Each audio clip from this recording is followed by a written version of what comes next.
I watched the taillights disappear at the end of the street and felt nothing.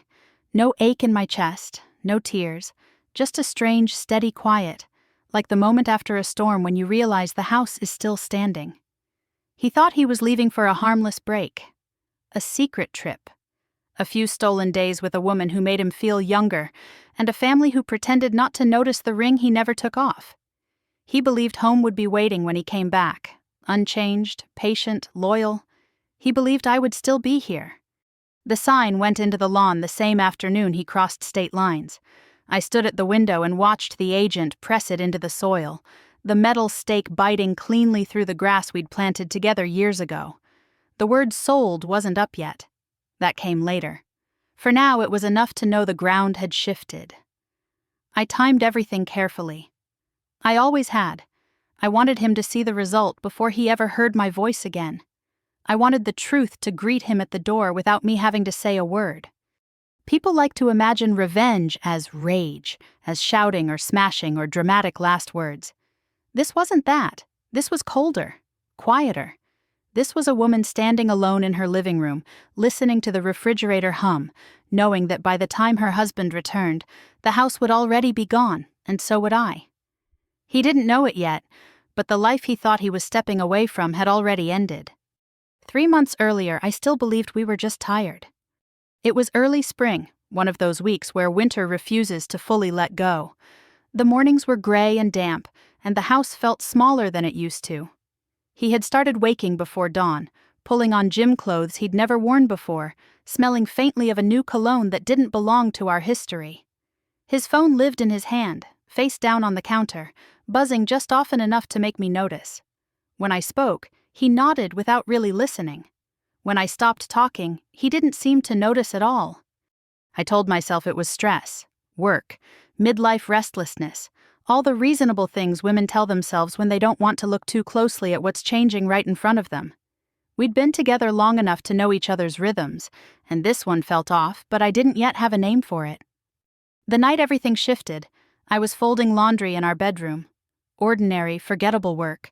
The kind you do on autopilot while your mind drifts. A statement had slipped behind the dresser, half hidden, like it didn't want to be seen. I picked it up without thinking, intending to put it back where it belonged. I didn't mean to read it, I just did. The charges didn't make sense at first. Hotels I'd never been to, restaurants I didn't recognize. A purchase from a boutique I'd walked past 100 times but never entered because we were saving. I sat down on the edge of the bed, the paper shaking in my hands, and read the total again. And again. The number didn't change. Neither did the quiet certainty spreading through my body. I didn't confront him that night. I don't know why.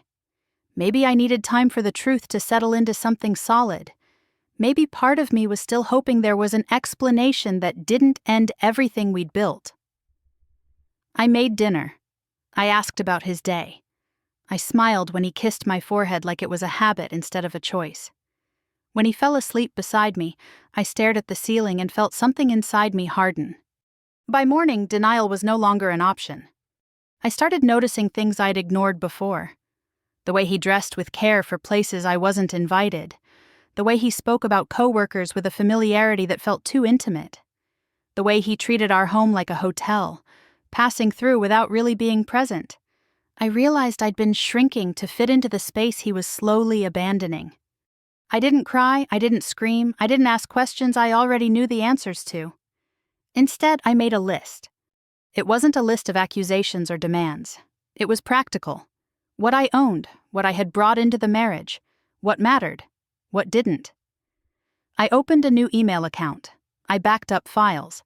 I started paying attention in a way I hadn't before, not out of suspicion, but out of clarity. A week later, he told me he needed to take some time away. A trip, he said casually, a chance to reset. He didn't look at me when he said it, and that told me everything. I nodded. I told him to have a good time. I watched him pack a bag with more care than he'd shown our marriage in months. When the door closed behind him, the house felt larger, quieter, and suddenly full of possibility. I didn't act right away. I waited. Timing mattered. Absence creates opportunity if you know how to use it. While he disappeared into a version of his life that didn't include me, I stayed exactly where I was and began laying the groundwork. By the time he realized the trip wasn't as secret as he thought, it would already be too late. And by the time he came home, there would be nothing left to explain. The first thing I did after he left wasn't dramatic. I didn't call anyone. I didn't cry into a pillow or replay old conversations in my head. I sat at the kitchen table with a cup of coffee that went cold and stared at the quiet house, realizing something important. For the first time in years, no one was watching what I chose to do next. That realization was unsettling and powerful all at once. I moved through the house slowly, not like someone abandoning it, but like someone taking inventory, drawers, closets, filing cabinets he never touched because paperwork bored him. I opened folders I hadn't looked at in years, documents we'd signed without discussion because he handled that stuff. I used to think that was trust. Now I saw it for what it really was: convenience. The more I looked, the clearer the pattern became. Our marriage hadn't collapsed overnight. It had eroded quietly, decision by decision, with me stepping back and him stepping forward into control I never questioned. I wasn't angry about it. Anger would have blurred my focus. What I felt instead was resolve, thin and sharp. I made a call that afternoon. Not to confront him, not to ask questions, to gather information. I didn't say his name at first. I didn't need to. I described the situation in neutral terms, like it belonged to someone else. The voice on the other end didn't sound surprised. That alone told me how common stories like mine were. When the call ended, I sat in my car for a long time, gripping the steering wheel, breathing through the knowledge that once you see the structure behind your life, you can't unsee it. And once you see it, you either accept it or you change it. I chose change. Over the next few days, I learned how quickly things move when you stop asking for permission. Accounts can be separated. Access can be restricted. Authority can shift without confrontation if you follow the rules instead of the emotions. I followed instructions carefully, taking notes, double-checking everything. This wasn't about revenge yet. This was about stability. He texted me once from the road. A photo of a lake, sunlight flashing on the water, a message about how good it felt to finally relax. I replied with a smiley face and a short line about enjoying himself. My hands didn't shake when I typed it. That surprised me. I realized I wasn't lying to him. I was just no longer including him in the truth. The house felt different with each quiet decision I made. Less like a shared space, and more like a temporary shelter I was preparing to leave. I boxed personal items first. The ones that carried no debate. Clothes I'd bought before we married. Books he'd never opened. Old photos from a life that existed before him. I didn't rush. Rushing leads to mistakes. At night, I slept better than I had in months. Not deeply, but steadily. My mind stopped spinning in circles and started moving forward in straight lines. I wasn't imagining conversations anymore. I wasn't rehearsing arguments. I was planning. On the fourth day, I walked through the house and noticed how little of it actually belonged to me. The furniture had been chosen together, but always by his taste. The art on the walls reflected his preferences, his idea of what a home should look like. I felt like a guest who had overstayed and was finally preparing to check out. That should have hurt. Instead, it clarified something essential. Leaving wouldn't be destruction, it would be correction. Another call, another confirmation. The window I needed was opening exactly when it should. His absence wasn't just physical, it was strategic. Every day he stayed away, the ground beneath him softened. I began packing with intention. Not everything, only what mattered. What I could carry without regret. What I didn't need to explain. The rest I left untouched, not out of generosity, but because I understood something he didn't yet. Possession is meaningless when access is gone. I stood in the doorway of the bedroom one evening and looked at the bed where I'd spent years convincing myself that loneliness was normal. The room felt neutral now, like a stage after the actors have left. I closed the door gently, not in sadness but in finality. He called that night, just once. I watched the phone ring on the counter and didn't answer. Not because I was afraid of what he'd say, but because I knew what I would hear. Excuses. Distraction. A version of reality designed to keep me in place until he decided what he wanted. Silence was the first boundary I ever set that he couldn't cross. By the end of the week, everything was aligned. The timing, the paperwork, the quiet understanding that once I took the next step, there would be no room for negotiation. I wasn't running anymore. I was relocating my life with precision. I stood in the empty living room, boxes stacked neatly by the door, and realized something that made me smile for the first time in months. He thought he had left me behind. In reality, he had stepped out of the way. By the second week of his absence, the house no longer felt like a place I was protecting. It felt like a resource. Every room had a purpose now, and none of them involved waiting.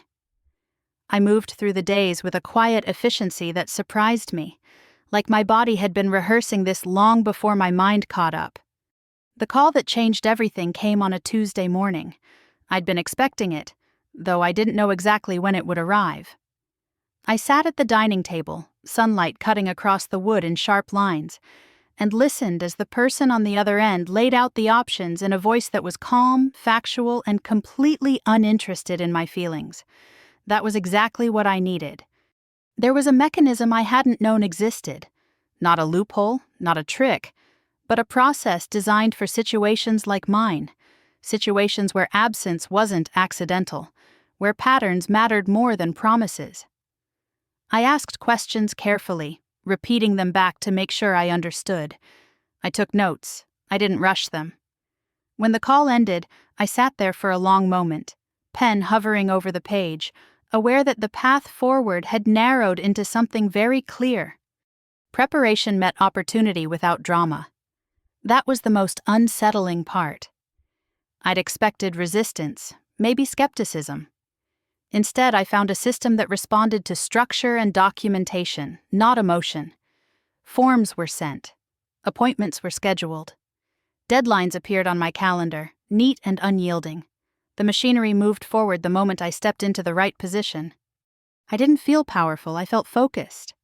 He sent another message that afternoon, something casual about the weather and how he wished I could see the view. I read it once and set the phone face down. There was nothing left to say that would improve the outcome. Communication now would only create noise. Silence kept the edges clean. I began packing in earnest after that, not because I was afraid of being caught, but because the timing demanded it. I separated my life into categories that made sense only to me, what I owned outright, what I had earned, what I could carry without feeling like I was dragging the past behind me. The rest stayed where it was, untouched, like evidence in a sealed room.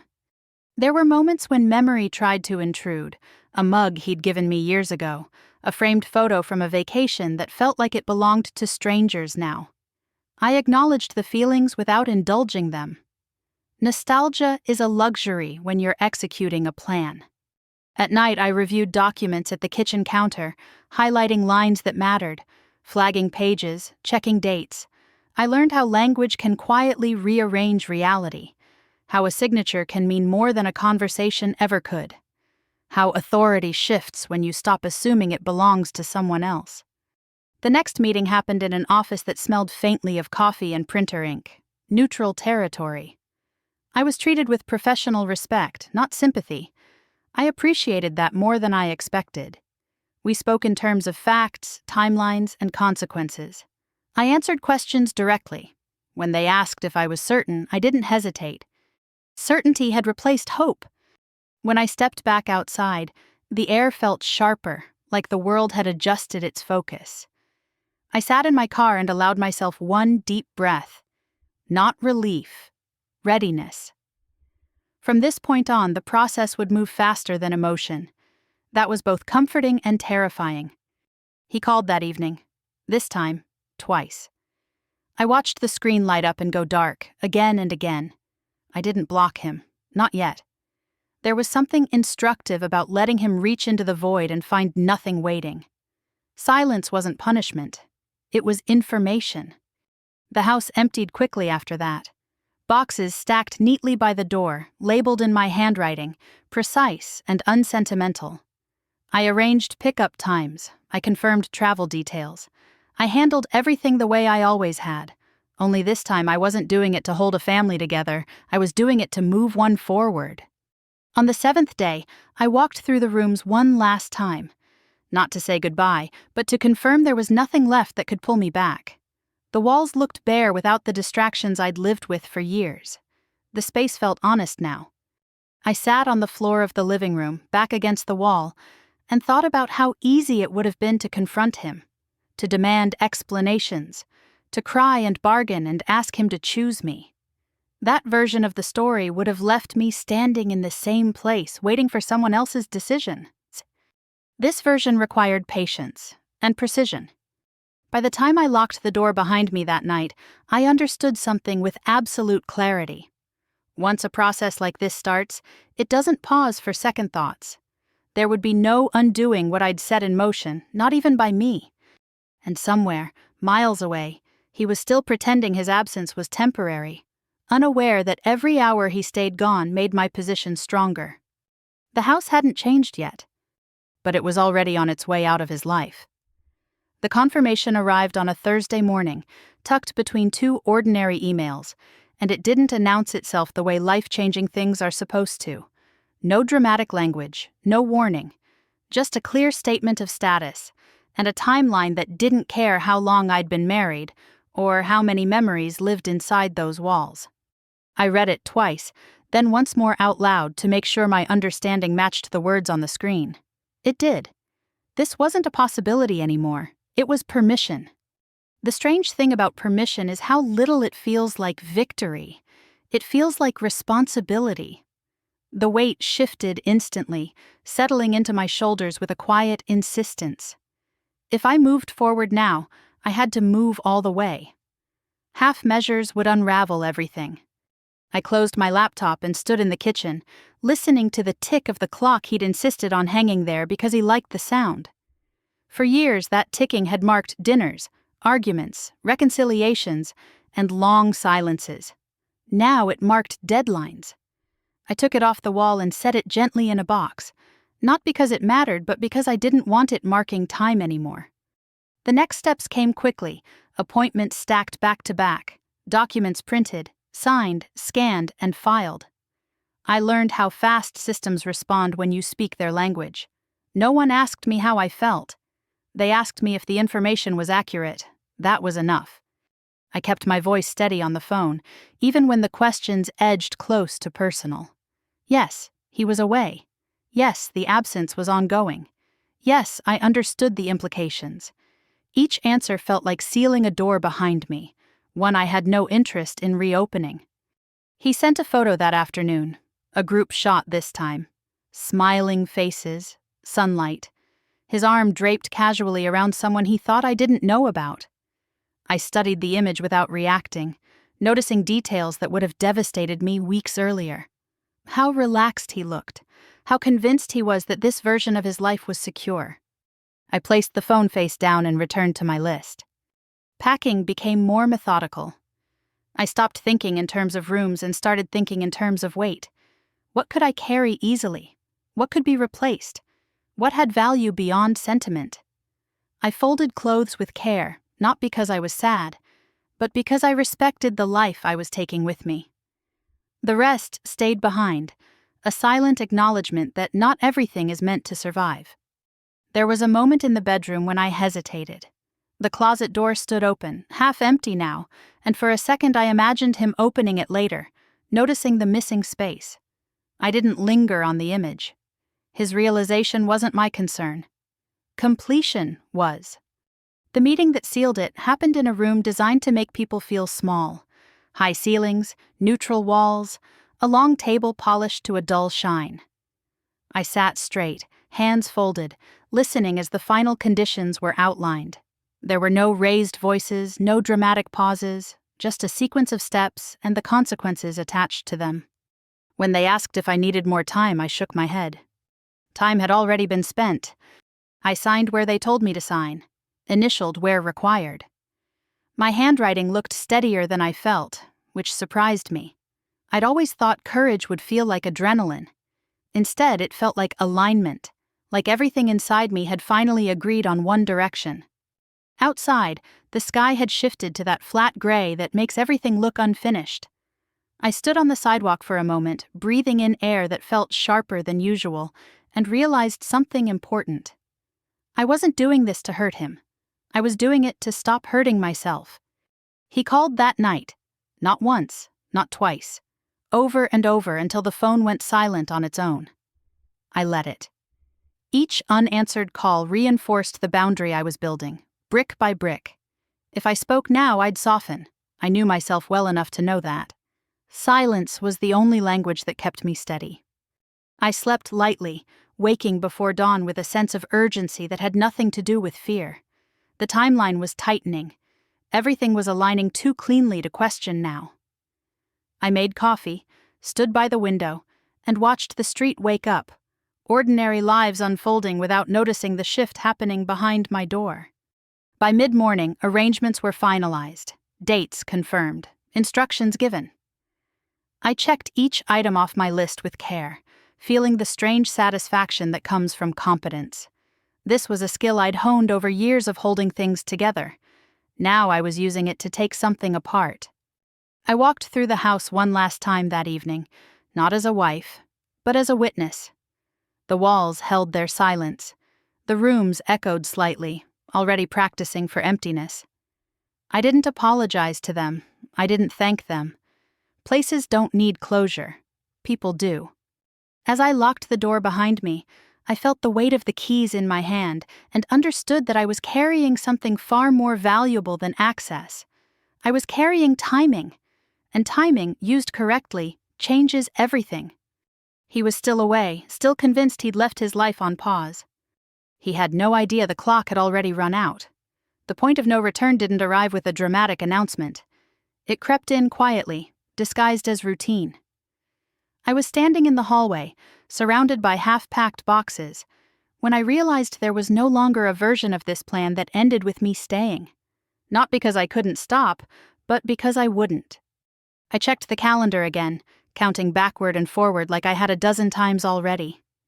His return window, my deadlines, the narrow strip of time where everything held together. If he came back early, if something spooked him or shifted his plans, the balance would tip. I acknowledged the risk without panic. Risk didn't scare me anymore. Hesitation did. I made the final call that morning. The one I'd been avoiding, not because I doubted the decision, but because once it was placed, there would be no soft landing. The voice on the other end was efficient, uncurious. That was a relief. We confirmed details, reviewed contingencies, and locked in the sequence. When the call ended, I sat on the edge of the couch and let the silence settle. My hands were steady. My breathing was even. Fear was present, but it was small, contained, like a warning light instead of a siren. I stood up and finished packing. This time, I didn't pause over objects. I didn't weigh memories or test myself with what-ifs. I moved with a clarity that felt almost impersonal. Clothes folded, files organized, essentials separated from excess. The boxes stacked neatly by the door like they were waiting for instructions. I labeled them carefully, not with destinations but with categories only I understood. Future, work, home. There was a moment when I found something I'd forgotten about. An old notebook from early in our marriage, filled with plans we'd once made together, cities we talked about visiting, projects we said we'd start when life slowed down. I flipped through it once, then closed it without reading further. Those plans belonged to people who no longer existed. Keeping them would be an act of nostalgia, not hope. I carried the boxes to the car one by one, feeling the physicality of the choice in my arms and shoulders. This wasn't symbolic. It was real weight, real movement. Each trip out the door shortened the distance between intention and action. The house grew emptier with every load, its echoes changing subtly like it was learning a new language. Inside, the rooms no longer felt familiar. Without my things, without the rhythm of daily life, the space became anonymous. I realized then that a house doesn't belong to the people who sign papers or pay bills. It belongs to the people who inhabit it. And I was already gone. The phone buzzed while I was taping the last box. A message from him, casual, carefree, a question about whether I'd seen a charger he might have left behind. I stared at the screen, feeling something like amusement flicker through me. Even now he assumed continuity, that the infrastructure of his life remained intact, waiting for his return. I didn't reply. I set the phone down and finished sealing the box, pressing the tape firmly until it stuck. That small, decisive sound felt like punctuation.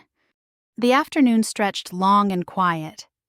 I cleaned what little remained, not out of obligation, but because I wanted to leave no trace of indecision.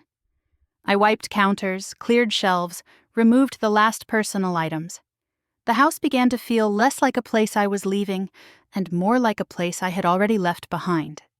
As evening approached, doubt tried once more to find a foothold. It arrived not as regret, but as a question. Was I being too severe, too final? Would this leave scars that never healed? I acknowledged the thought without entertaining it. Every choice leaves a mark. Staying would have left deeper ones. I sat on the floor in the living room, back against the wall, and let myself feel the weight of what I was doing. Not the loss, the responsibility. I was choosing to dismantle a life I'd helped build. That mattered. But so did the years I'd spent making myself smaller to keep it standing. When I stood, it felt like standing into alignment. My body understood before my mind finished explaining it. I locked the door behind me and slid the key into my pocket, not because I needed it anymore, but because habits are hard to break.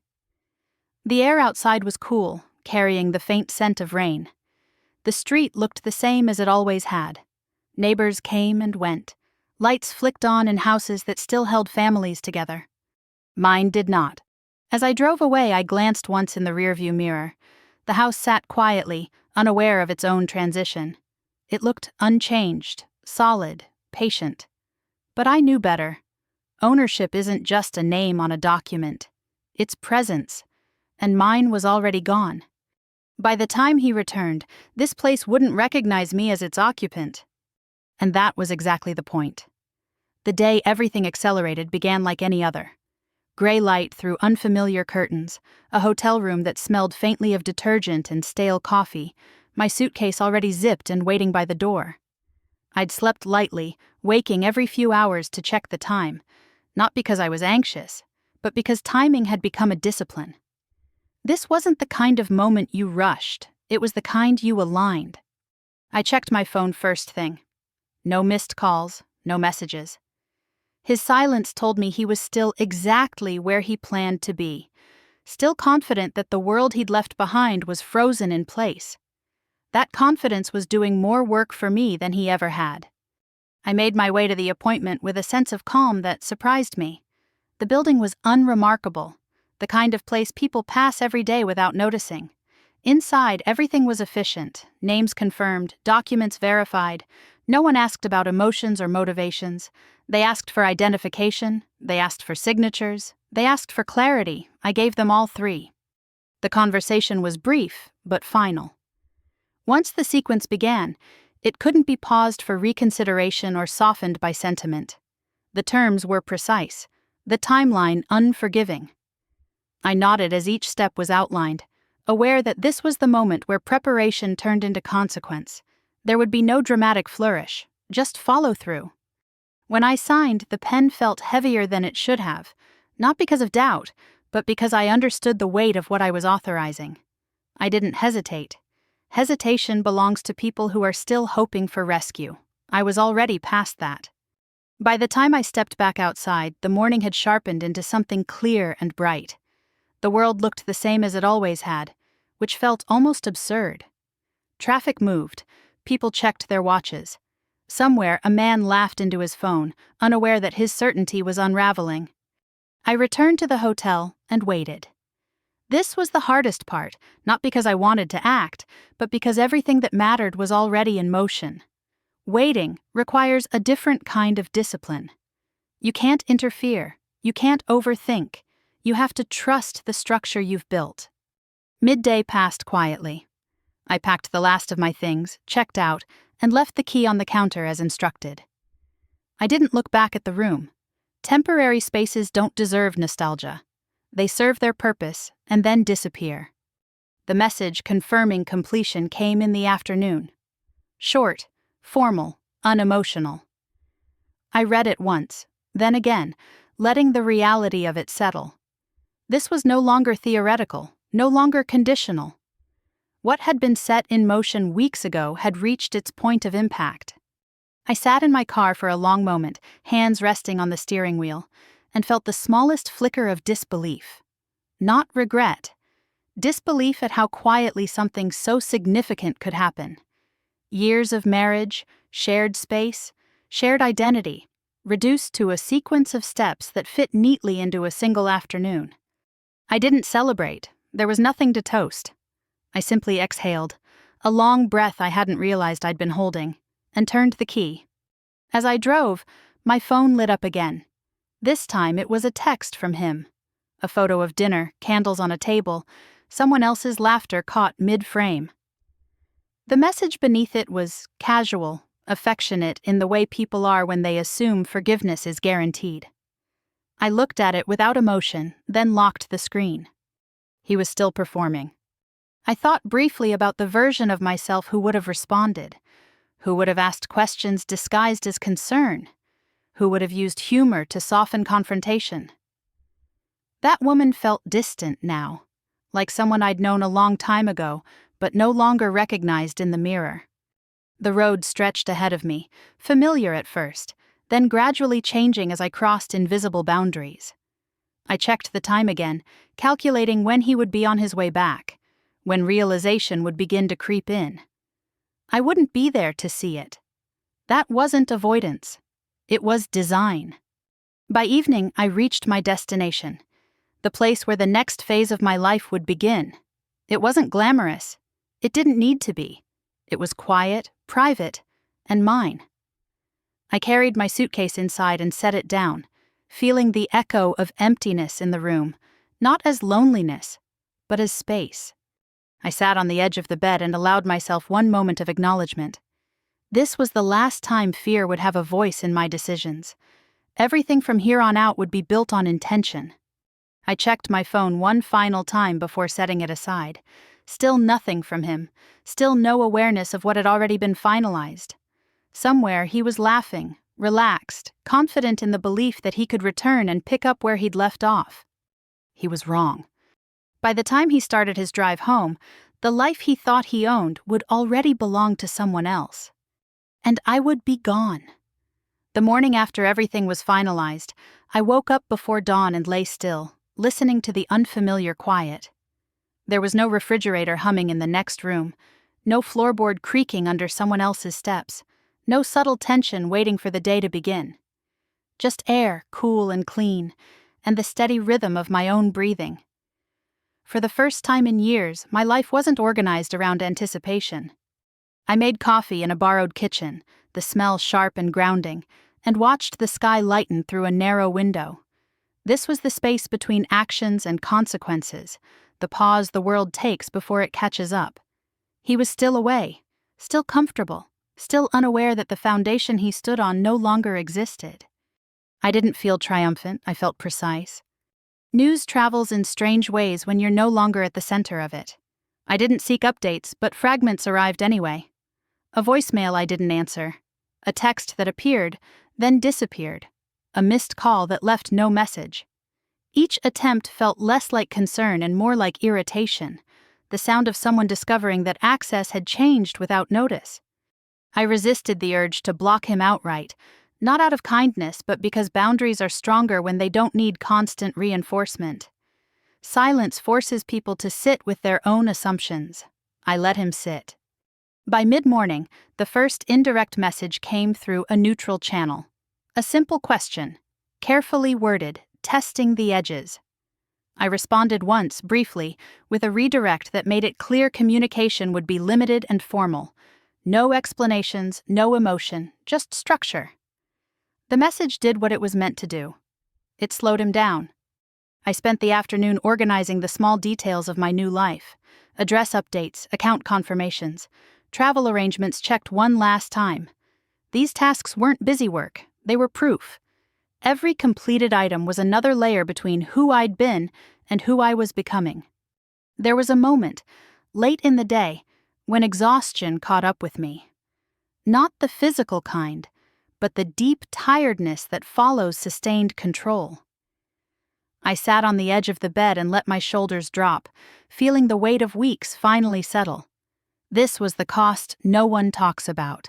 Not revenge, not loss, responsibility. I thought about him then, not with longing, but with clarity. I pictured his confidence, the way he'd left without looking back, assuming permanence. He'd built his certainty on my predictability. That was the flaw he never saw. Predictable people are only predictable until they aren't. The first real sign of fracture arrived that evening. A message forwarded to me, unintentionally revealing confusion on his side. Questions without answers. A tone that had shifted from casual to sharp. I read it once and closed the screen. I didn't need to know more. The pattern was familiar. Confidence gives way to irritation. Irritation gives way to panic. I went for a walk as the sun set. The streets unfamiliar but welcoming. Couples passed me, talking quietly, their lives intact in ways that no longer triggered envy. I felt separate from it all. Not isolated, just untethered. Freedom isn't loud. It doesn't announce itself. It settles in slowly, like breath returning after being held too long. When I returned, there were more missed calls, no messages, just the ringing that stops when no one answers. I imagined him pacing, phone in hand, running through explanations that might restore order. The problem was, order no longer belonged to him. I wrote one final message that night, short and deliberate, sent through the appropriate channel. It wasn't cruel, it wasn't apologetic. It simply stated the terms as they now existed. After that, I turned the phone off. Sleep came easily. The next morning I woke to sunlight and a sense of completion I hadn't expected to feel so soon. This wasn't the end. There were still consequences unfolding, still adjustments ahead. But the hardest part was done. The choosing, the acting, the refusal to retreat. Somewhere, he would soon begin his drive back, replaying the trip in his head, preparing to step back into a life he assumed had been waiting. He would expect inconvenience at most, a conversation, maybe an argument, something familiar. What waited for him was neither of those things. What waited was absence, and the understanding that it had been deliberate. I closed my suitcase, checked the time, and picked up my keys. The next chapter of my life didn't require his awareness to begin. It was already underway, moving forward without looking back. By the time he reached the city limits, the truth would already be standing in his way. And I would be far enough gone that it wouldn't matter anymore. The house was silent after he left, but it wasn't the kind of silence that follows loss. It was clean, functional. I stood in the center of the living room and listened to it, noting how quickly the space adjusted to my presence alone. No tension in the air, no expectation, just a structure waiting to be reassigned. His absence had created something I hadn't anticipated at first: authority. Not the loud kind that announces itself, but the practical kind that moves things forward without resistance. Decisions that once required discussion now required only confirmation. Timelines shortened, processes aligned. I wasn't rushing, I was executing. The first call I made that morning was one I'd rehearsed in my head for days. When the voice answered on the other end, there was no hesitation in mine. I gave my name, I gave the reference number, I confirmed identity. The conversation stayed strictly within parameters, exactly as it needed to. No personal history, no context beyond what was required. What I activated with that call wasn't something he would have anticipated. It wasn't an inheritance angle. It wasn't a dramatic loophole. It was a procedural mechanism designed for situations where one party steps away and leaves responsibility behind. Temporary authority. Conditional, but powerful, enough to move things quickly if used correctly. When the call ended, I sat at the dining table and let the reality settle. Permission had never been the obstacle. Timing had. Everything began moving at once after that. Emails, confirmations, deadlines that appeared like dominoes waiting for a single touch. I watched it unfold with a strange detachment, aware that once systems are engaged, they don't slow down for doubt. They move according to structure, not emotion. I checked my phone. Nothing from him. That was good. Silence meant he was still comfortable, still distracted, still assuming continuity.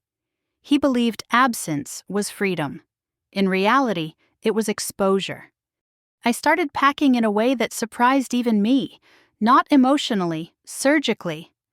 I moved from room to room, selecting only what belonged to me without question. Not what I might want, what I owned, what represented my labor, my identity, my future. I didn't linger over shared items. Furniture stayed, decorations stayed, objects chosen together were left behind without ceremony. I wasn't erasing my past. I was separating it from my next chapter. As boxes filled, the house began to feel different. Less like a home, more like a shell. Without my things, the rooms lost their personality. The echo changed. The air shifted. I realized then how much of the space had been carried by my presence alone. There was a moment in the bedroom when I paused, holding a framed photo I hadn't meant to keep. A version of us smiling at a future we never reached. I studied it briefly, then placed it face down in a drawer. Not out of anger, out of clarity. That image no longer represented anything I needed to carry forward. The commitment settled fully that afternoon, not in a rush of adrenaline, but in a quiet acknowledgement. Once I left, there would be no conversations, no negotiations, no explanations offered in hopes of being understood. The structure I'd engaged didn't allow for backtracking, and neither did I. If he returned early, everything would collapse. If I hesitated, I would lose control. Fear flickered at the edge of my thoughts, but it didn't take center stage. It wasn't loud enough. Resolve had already claimed that space. I sealed the last box and labeled it with a word only I understood: final. Outside, the neighborhood moved as usual. Cars passed. A dog barked. Someone laughed down the street. The ordinariness of it all felt surreal. Life doesn't pause for private revolutions. It keeps going, indifferent to what's being dismantled behind closed doors. As evening fell, I stood in the doorway and looked back one last time. Not with regret, with assessment. The house no longer reflected me. That was confirmation enough. I locked the door and slipped the key into my pocket out of habit, then stopped myself. Habits serve their purpose until they don't. I set the key down where he would find it later, useless without access. I walked away without looking back. By the time night settled in, something larger than my departure was already being finalized. Documents reviewed, timelines confirmed. The most significant transaction of our marriage was approaching its conclusion, and I wouldn't need to be present for it. He was still away, still convinced he'd left his life on hold. What he didn't know was that the house had already stopped belonging to him. And when he came back, the silence would explain everything. The morning it happened felt ordinary enough to be insulting. Pale light through the windshield, coffee cooling in the cup holder. A city waking up without any awareness that something permanent was about to be decided in a quiet room behind tinted glass. I parked, checked the time once, and went inside without hesitation. No one there saw me as a wife. That mattered. I was greeted by name, not by role, and ushered into a room that smelled faintly of paper and disinfectant. Clean, neutral. The kind of place where feelings go to be reduced to margins and signatures. I took my seat and placed my folder on the table, hands steady, posture relaxed. This wasn't a confrontation. It was a procedure. They reviewed the file aloud, line by line. Dates, conditions, authority. The language was clinical, stripped of sentiment, designed to leave no room for interpretation. I listened closely, not because I doubted the outcome, but because this was the last moment to ensure precision. Precision was the point. When the document that mattered most slid across the table, I recognized it instantly, not by its title, but by its weight. This was the paper that redefined ownership without asking permission, the one that converted a shared life into an asset with a timeline, the one that made memory irrelevant. I didn't think of holidays or arguments or nights spent convincing myself that silence was peace. I thought of structure, of cause and effect, of how easily permanence dissolves when it's finally placed inside a framework that doesn't care who you love. They asked if I had questions. I didn't. I signed without hesitation. No dramatic pause, no trembling hand. Just ink moving across paper, my name landing exactly where it needed to be. When I finished, I capped the pen and slid the document back across the table, aware that the house was already gone in every way that mattered. The rest moved quickly after that, faster than emotion ever could. Timelines were activated, notifications queued. Systems responded the way systems do when approached correctly. I watched it all with a kind of detached clarity, understanding that by the time he realized what was happening, there would be nothing left to stop. Outside, the air felt sharper, as if the world had adjusted its focus. I sat in my car and allowed myself one slow breath. Not relief, recognition. This was the moment preparation became consequence. My phone buzzed as I pulled away. A message from him, cheerful and unguarded, asking if I'd remembered to water the plants. I almost smiled. Continuity is a powerful illusion. I didn't reply. There was no benefit to interrupting his confidence. The next steps were quiet but decisive. Access points closed, links severed, practical ties cut with methodical care. This wasn't punishment, it was containment, the kind that prevents interference, not one that invites drama. I didn't do everything at once. I followed the sequence, each action documented, each change confirmed. I understood that when you move too fast, you create openings. I wasn't interested in openings. I was interested in closure. By mid-afternoon, the confirmation arrived. Short, unemotional, final. I read it once and set the phone down, feeling the strange calm that follows irreversible decisions. There was no rush of triumph, just a steady understanding that something foundational had shifted beyond recovery. I thought about calling someone to mark the moment. I didn't. This wasn't a victory to be shared. It was a boundary enforced. As evening approached, I drove past the neighborhood once, not out of nostalgia, but to confirm alignment. The house looked the same from the outside. Patient, deceptively intact. The kind of place that assumes it will always be there. That assumption had already expired. Another call from him came through. I let it ring. The sound felt distant now, like noise from another room. I imagined the irritation on his face, the first hairline crack in certainty. He would tell himself there was an explanation. There always is, until there isn't. I returned to where I was staying and set my phone face down. Dinner was simple. The evening passed without incident. I slept deeply, the kind of sleep that comes when your mind is no longer negotiating with itself. Somewhere, miles away, he was packing up a life he believed would be waiting. He was preparing to come home to familiarity, to the comfort of things remaining where he left them. He was still convinced absence meant pause. By the time he started his drive back, everything was complete. The house had changed hands. The connections were severed. The silence was prepared. And when he turned onto the street he still thought was his, the absence wouldn't just be physical. It would be total. I didn't need to see it to know how it would unfold. Some moments announce themselves through silence before any words arrive. The night he came back, my phone stayed still for hours, and that quiet told me more than any message ever could. He had left believing home would wait, that the house would hold its breath until he turned the key. I knew the shape of his expectations because I'd carried them for years. He would imagine familiar light through the windows, the creak of the front step, the reassurance of everything exactly where he'd left it. Comfort is a powerful habit. The first call came just after sunset. I watched the screen light up and fade without touching it. Then another, then a third. I didn't rush to block him. I wanted the unanswered ringing to do its work. Confusion needs room to grow before it turns into understanding. I pictured the sequence without effort. The slowed car as he noticed something was wrong. The pause before the door. The instinctive check of pockets. The small irritation when the key resisted. Irritation always comes before panic. He would tell himself there was a simple explanation, a mistake, a misunderstanding that would resolve as soon as he reached me. He wouldn't reach me. The messages arrived in fragments, each more urgent than the last. Where are you? Why isn't the key working? Call me now. I let them sit, unread. Questions unanswered have weight. They press inward, forcing people to confront the absence they've been avoiding. I didn't imagine his anger. Anger would come later.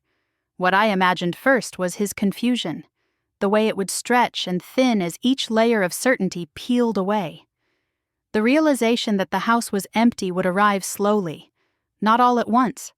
First the silence, then the echo, then the understanding that absence can be intentional. I knew when the documents would find him. They were designed that way, not dramatic, not confrontational, just precise. Paper replacing conversation, authority replacing argument, consequence delivered without commentary. My phone buzzed again, a number I didn't recognize. I didn't answer. There would be intermediaries now. That was the structure I'd chosen. Structure doesn't argue, it informs. Later, a single message came through the proper channel, brief and tightly controlled, acknowledging receipt. No accusation, no explanation, just confirmation. I replied once, equally brief, redirecting all communication to where it belonged. After that, I turned the phone face down. I imagined the ripple outward. The questions he wouldn't be able to answer. The people who had encouraged his confidence suddenly stepping back. Support always has conditions, and consequences reveal them quickly. What feels exciting when there's no cost becomes inconvenient the moment there is. I didn't feel satisfaction. That surprised me. I'd expected something sharp or bright, some sense of completion that announced itself. Instead, I felt distance. The kind that comes when a story stops being yours to manage. That night I slept without interruption. In the morning, I woke to light and stillness, my mind already oriented forward.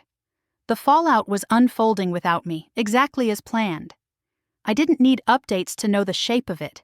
Confusion turning into anger, anger turning into bargaining, bargaining dissolving when it meets a system that doesn't negotiate. A message came later that day, filtered and formal, confirming what I already knew. Everything had been delivered. Everything had been acknowledged. The tone was neutral, almost kind. That was enough. I went for a walk, letting the day move around me. People passed, carrying groceries, laughing into phones, living inside ordinary moments that no longer felt fragile. I noticed how light the air felt in my chest, how little effort it took to breathe. Another call came through. I let it ring until it stopped. There was nothing left to say that would help him understand. Understanding doesn't arrive through conversation when it's this late. It arrives through consequence. I thought briefly about the woman he'd left with, about the confidence that comes from believing someone else's life is stable enough to lean on. That confidence would be shifting now, too. Support is easiest when nothing is required.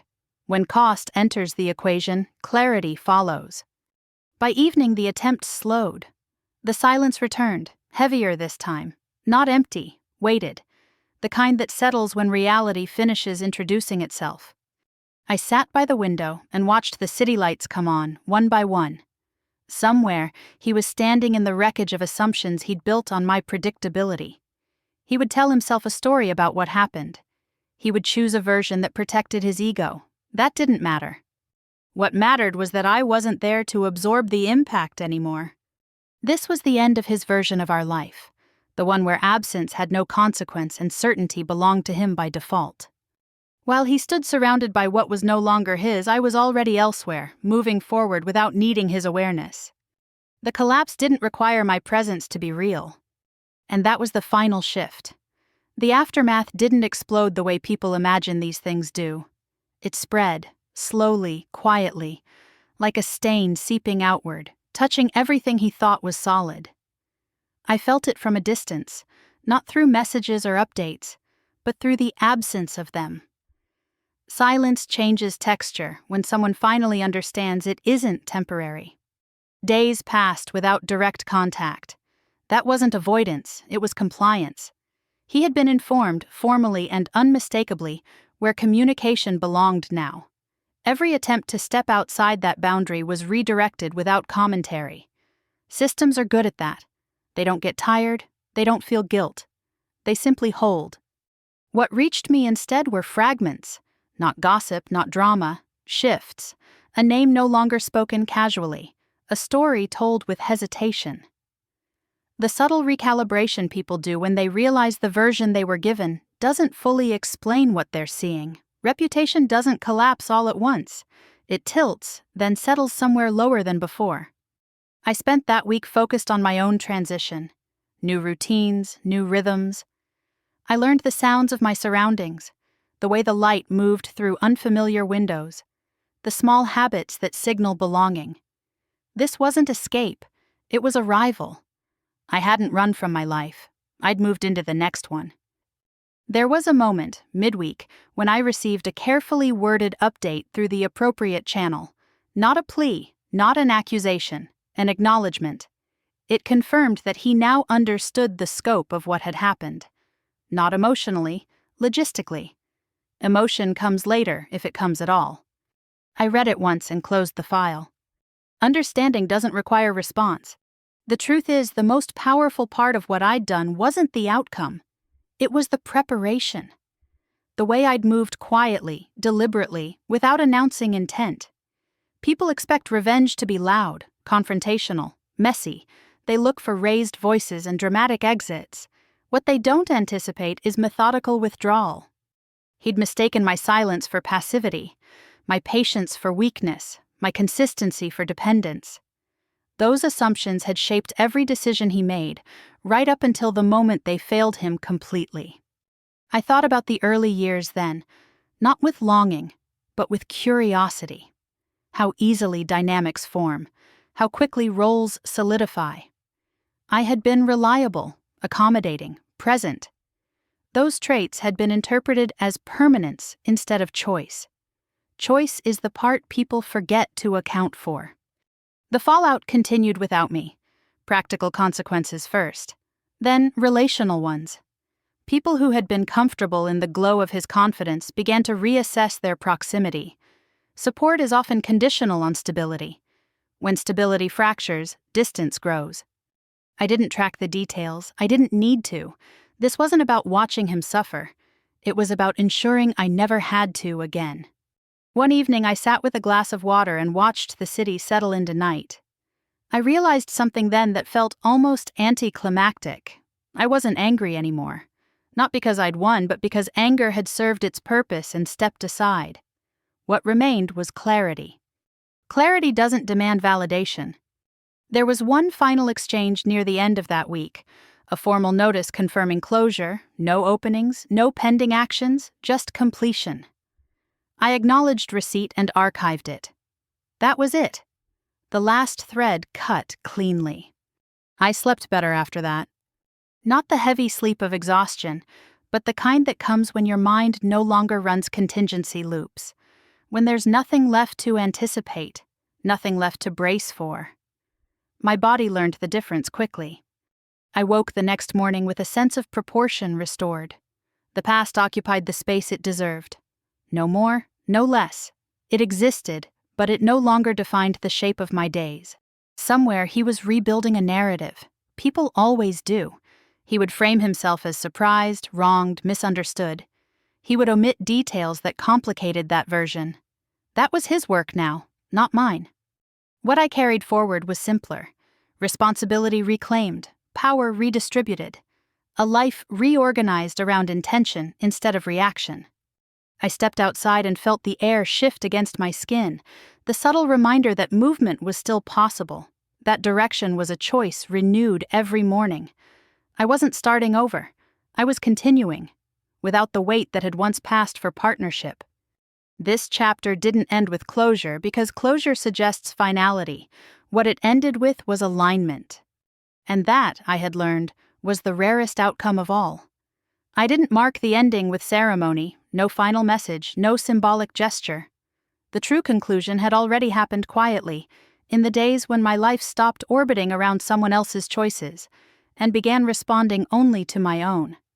The last confirmation arrived early that morning, brief and procedural, closing the final open loop. Nothing pending, nothing deferred. I read it, acknowledged it, and set the device aside. The past, at last, had no administrative hold on my future. I stepped outside and let the city wake around me. Morning traffic hummed. A bakery down the street opened its doors, warm air spilling onto the sidewalk. Someone laughed nearby, the sound unguarded and ordinary. Life doesn't pause to honor endings. It simply keeps going, inviting you to decide whether you'll move with it or remain stuck explaining yourself to people who no longer listen. I thought about the house then, not as a loss, but as a completed chapter. Walls don't carry meaning on their own. People assign it and then outgrow it. That space had served a purpose once. It had held a version of me that needed safety, compromise, and belief in permanence. I was no longer that woman. Expecting the house to follow me into who I'd become would have been dishonest. What surprised me most wasn't how little I missed him. It was how much energy returned once I stopped managing his expectations. I hadn't realized how much of myself had been invested in maintaining stability that only benefited one side. Freedom, I learned, isn't dramatic. It's efficient. It gives you your time back. There were moments, of course, when memory tried to reassert itself. A habit here, a phrase there. But they passed quickly, unanchored. Nostalgia has less power when it isn't fed with regret. I made plans without explaining them to anyone. Travel arrangements finalized, projects scheduled, a future assembled without apology. The quiet confidence that settled over me wasn't loud enough to announce itself, but it was constant, reliable, mine. I understood then that revenge, when done right, isn't about destruction. It's about redistribution. Of power, of agency, of narrative.